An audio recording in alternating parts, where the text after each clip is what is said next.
कर्नाटक के उप मुख्यमंत्री डीके शिव कुमार ने बीजेपी के उस दावे को सिरे से खारिज कर दिया जिसमें कहा गया था कि उन्होंने धर्म के आधार पर आरक्षण देने के लिए संविधान में बदलाव की बात कही थी।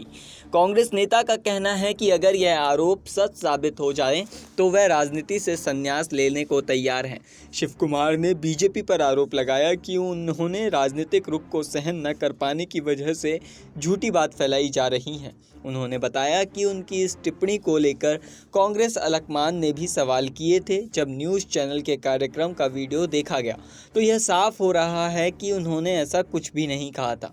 दरअसल एक न्यूज़ चैनल के शो में शिव कुमार अपनी सरकार के उस फैसले का बचाव कर रहे हैं जिसमें मुसलमानों को सरकारी ठेकों पर 4% आरक्षण दिया गया है। इसी दौरान जब उनसे सवाल किया गया तो उन्होंने पलटकर पूछा, क्या मैं पागल हूँ? उन्होंने कहा कि यह मुद्दा उठाने वाले खुद पागल हो गए हैं। बीजेपी के नेता उनके इंटरव्यू में कही गई बातों का स्वीकार नहीं कर सकते और उनके राजनीतिक विचारों को पचा नहीं पा रहे हैं। शिव कुमार ने साफ कहा, मैंने कहा संविधान बदलने की बात कही है जब तो बीजेपी के लोग ही हैं जो बार बार संविधान को बदलने की चर्चा करते हैं।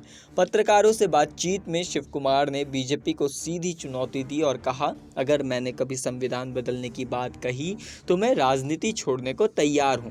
क्या बीजेपी इस चुनौती को स्वीकार करेगी? वह दिखा दें कि मैंने ऐसा कब कहा और कहां कहा।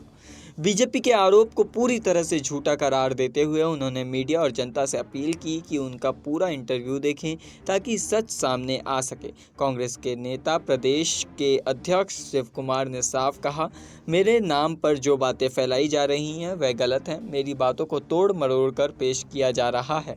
मैं इसे यूं ही नहीं छोड़ने वाला। इस मुद्दे को विधानसभा में विशेष अधिकार हनन प्रस्ताव के तहत उठाऊंगा और पूरी ताकत से लड़ूंगा। शिव कुमार का साफ कहना है कि यह पूरा मामला बीजेपी द्वारा एक झूठी कहानी गढ़ने की कोशिश है। अब देखना होगा कि बीजेपी इस चुनौती का जवाब देती है या नहीं। फिलहाल इस मुद्दे पर इतना ही। मेरा नाम प्रवीण उपाध्याय है और आप देख रहे हैं नेक्स्ट 9 पॉलिटिकल बाइट।